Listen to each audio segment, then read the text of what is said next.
Hello friends, welcome to the cool Vedas, that's Vedas School. Today's story is from Sambhava Parva in Adi Parva. Today we are going to see about how Pandu, the great Guru king, gets cursed by the sage named Kindama. Let's listen along to this interesting story. Pandu, the mighty Kuru king, was in the woods, enjoying nature in all its splendor in the company of his two wives. And it so happened that one not so fine day. Yes, that's how it turns out to be for Pandu. Okay, so one day, Pandu, while roaming about in the woods on the southern slopes of the Himavat mountain, he saw a large deer, which seemed to be the leader of the deer herd. This large deer was mating with his partner doe. Seeing these deers, the Kshatriya in Pandu was awakened, and he soon took up his bow and arrow and pierced both the deer and the doe with five of his sharp and swift golden feathered arrows. But alas, that was no deer that Pandu had struck at. It was a rishi's son named Kindama, who was of great ascetic merit. He was enjoying the nature, the love in the form of a deer. Pierced by Pandu, as the rishi was mating, the deer fell down to the ground, uttering cries that were of a human, and he began to weep bitterly. The deer then painfully addressed Pandu and said, O king, even men that are ever sinful never commit such a cruel act as this. You are born, O king, in a race that has ever been virtuous. How is it therefore that you did something so heinous? Hearing this, Pandu replied, Oh dear, animals of your species are slain by open or by secret means. This is how kings hunt. Then why are you scolding me?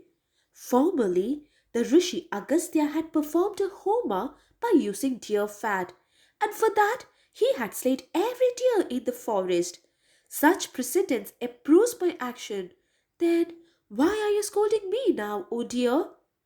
The rishi, however, in the deer form, again told Pandu, O king, men do not let their arrows out at their unprepared enemies. The right way is to attack the enemy after informing them of your intent. Then your action would not have been blamed, O king. But Pandu stood his ground. He did not know the real identity of the deer.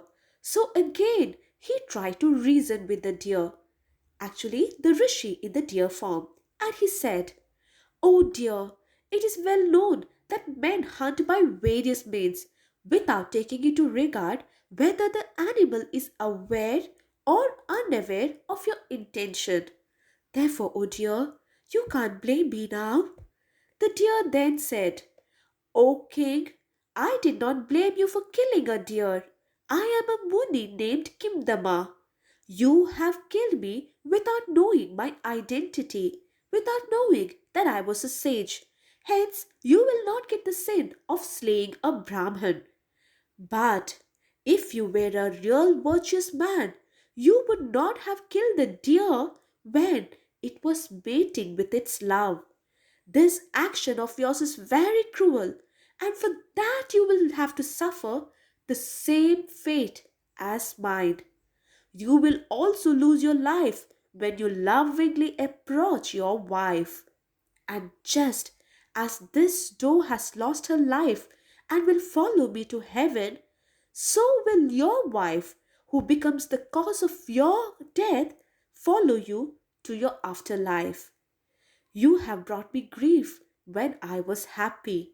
So shall grief come to you when you are unhappy. Saying this, that dear, that sage, afflicted with grief, gave up his life. And Pandu too was deeply pained by the deer's death and its curse on him. And the king began to weep bitterly with his wives. Now, what will happen to Pandu and his wives? Will they return to their kingdom? Will he have heirs to his throne now that he is cursed to never be able to make love?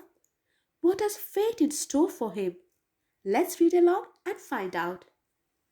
Please like, share, and subscribe our channel for more Mahabharata stories.